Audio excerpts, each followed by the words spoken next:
So ang nasa mind nimo may kag fleshly lang gyud nga thinking is probably moingon imong thoughts nga ayaw nagsimba or ayaw kanang fellowship sa church kay di ka worthy. Sinner ka, nakabuhat kag sa, so probably palayo na lang or uwaw man kayo magpakita sa church kay nakabuhat man gud og sa. So mo na yung mosud sa imong mind. And ang giingon sa Philippians 4:8 kay think of what is true. So unsa may tinuod, the truth is gi-forgive na ka ni Jesus. Forgiven na imong mga sa kay bawo si Christ nga makasa gihapon ka bisan pag nisalig ka niya. But kana nga sin is gi-forgive na niya and dili na niya i-recall or balik-balikon sa imuha. So the fact nga inkuman ang Bible nga think of what is true, mupili ka og think kung unsay tinuod. So katong ginuna nimo nga di na lang ko mopakita sa church, maulaw man ko sa church, maulaw ko sa Ginoo. That is a lie. Di na siya tinuod. What's true is you are forgiven by the Lord. So ang right thing nga buhaton is mo-repent ka sa imong nabuhat nga sa and then continue. So di ka mo start from zero. Continue ka kung asa ka na fall. So ingana ang Christianity. That's why kaning nga verse is very good nga i-meditate kada adlaw. This will help us nga mo grow sa ato ang Christian nga life. Mo pili ta like gi-mention ani nga think of what is right. Like say for example sa work na to or sa study, naam corruption, naam mga classmate nato or members sa work nato nga mo sulsul sa ato nga abay buhatan ni kay bawat nga mali. And so this verse will remind us nga mo choose ta kung unsay sakto. Or if na times nga mo think ta og kanang lustful thoughts, mga guys, natay manunaan nga dirty thoughts. So think of this verse, mingon ang verse nga think of what is pure. So kahibaw ta nga dili pure ng mga lustful thoughts. Mo choose ta og think of what is pure. So mo nang rich kayo ni siya nga verse daghan gid kay tang ma-learn ani if ato siyang i-meditate. So probably mo to yung mga few sa mga things nga ma-share na ho based ani nga verse nga makayan ko nga helpful siya if i-meditate gyud siya kanunay kay on all season applicable ang Philippians chapter 4 verse 8. So next nga part, what do you find yourself thinking about during the day? These things kani bang gi-mention sa Philippians 4:8 or something else? Then why? So kani siya more on personal nga answer man gyud no. But ato lang basahon ning nasa kanang PowerPoint. Answer will vary, so depende gyud nato lahi-lahi tag mga answer. But for the most part, generally mo ni ang ma-answer siguro. People think about the tasks at hand. So if student ka, nagununa kasi mo mga assignments, mga need i-accomplish sa school, mga plates, um, modules. If nagtrabaho ka, nag-module na, magununa ka sa mga workload throughout the day and guilty po kung ano mga butanga. If dili ka na, ang mo feel sa imong mind, probably mga fantasies nga mo satisfy sa ato ang mga flesh. So, mga dirty mga thoughts probably may mo feel in sa atong mind. So, muna sila. If dili katong Philippians 4:8 ang nasa atong mind, kani mga butanga may mo feel sa ato ang thoughts. So, niyon si A.W. Tozer, ni-ask yan nga question, what do you think about when you are free to think about whatever you will? So, sa may musod sa imong mind during your vacant time, more ginana ba? The answer to this question reveals a lot about where our hearts are. So every time nga magwatay buhaton, unsa may nasa tong thoughts manggawas, it speaks something kung unsay nasa tong heart daw. According ana iyang question. So anita sa dealing with our thought life. So unsa may kanunay magdagandangan sa atong mind. So Paul says to think on good things based katong sa Philippians 4:8. If your mind is on bad or worthless things, what can you do to curb or control your thoughts according to 2 Corinthians chapter 10 verse 4 to 6. So ikaw na pud ani basa tani 2 Corinthians chapter 10 verse 4 to 6.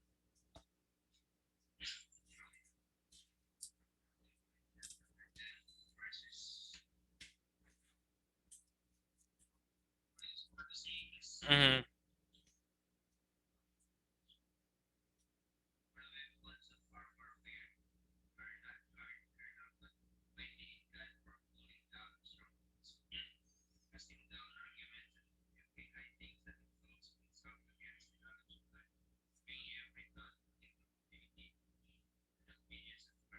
Mhm.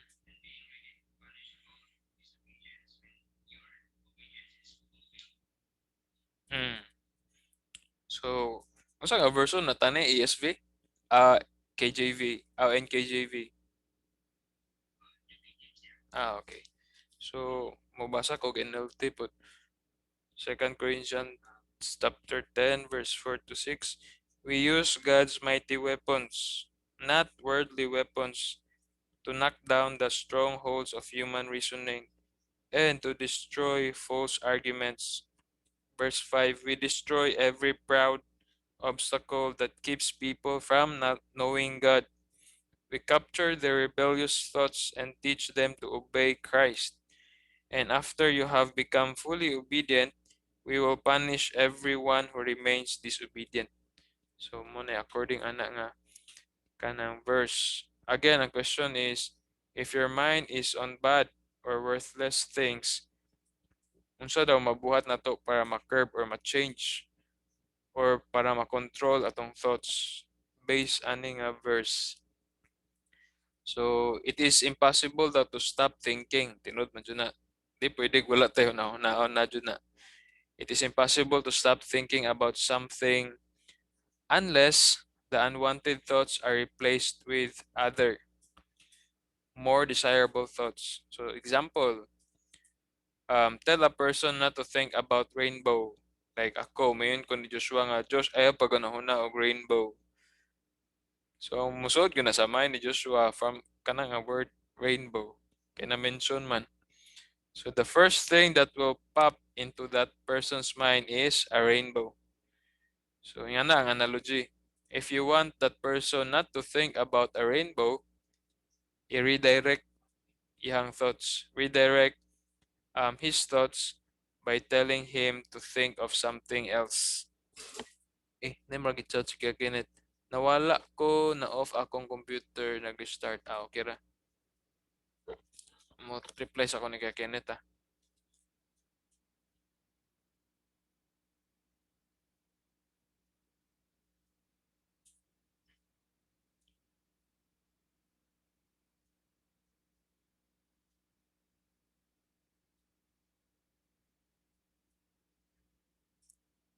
Okay. So again, if you want that person not to think about a rainbow, redirect mo na siya his thoughts by telling him to think of something else. So next slide, this passage gives 3 steps kuno para ma-purge or ma-cleanse ang atoang minds from unwanted thoughts.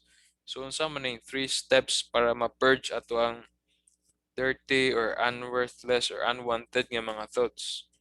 First is cast down arguments and every high things that exalts itself against the knowledge of God. So, gimension nga first, identify these thoughts for what they are and resist them. You can do this by asking yourself, do these thoughts glorify Christ?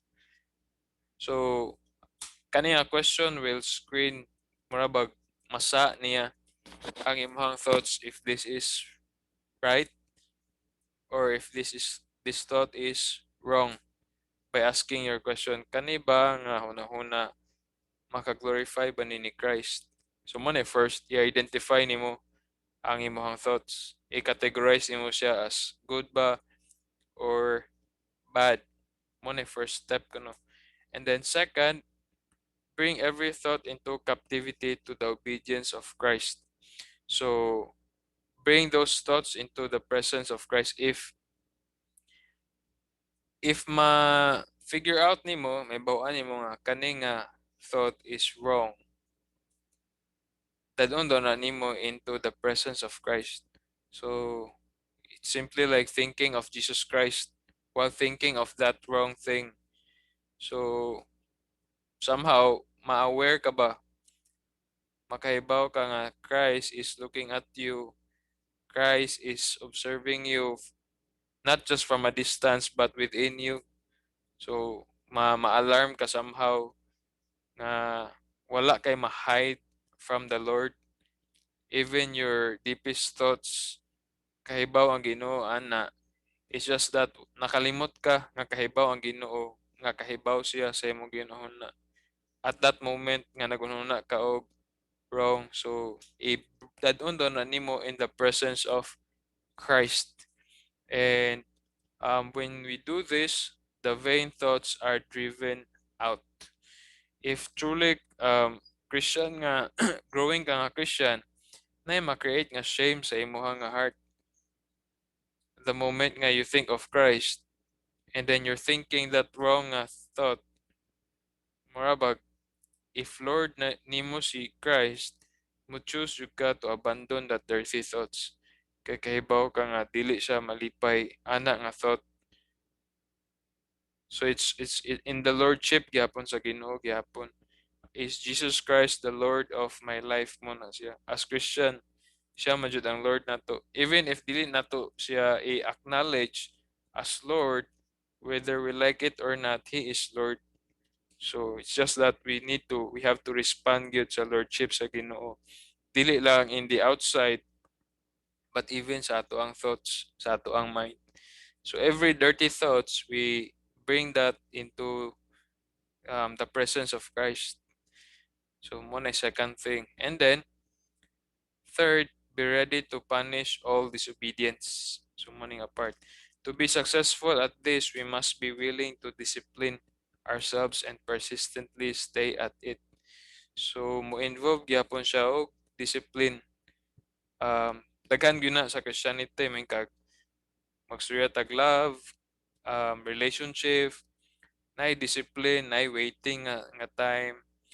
And then and the purpose ana is for good gihapon. And sa aspect naman sad sa ato ang thoughts, nagyapon discipline. Kaya kahibaw ta nga ang inclination sa ato ang flesh is to think dirty, negative nga mga thoughts. So there has to be discipline. Example, if kahibaw ta nga natay tendency nga mag-think ta og lustful thoughts, ang practical nga nanas kay Kenneth. Welcome back kaya. Ang okay ra. So nanami sa kuan kaya kaning so man ni siya nga slide ha. Slide 26. So ikuan lang kuan ni mong screen sa slide 26. So moto if inclined ta to think lustful thoughts, ang application sa kani nga discipline is dili nimo i-allow imong self nga maput sa usa ka situation nga na kay time to think about those things. Like i-occupy imong time with muna Christian nga people, mga friends nimo, mo fellowship ka sa ilaha. Di ka mo og lugar nga ma-tempt ka to think of dirty nga thoughts. Like kana ikaw ra usa or na imong gadget nya ikaw ra usa or somewhere nga private manginana nga butang. So i-discipline na involve of discipline. Apil pud ana ang devotional time.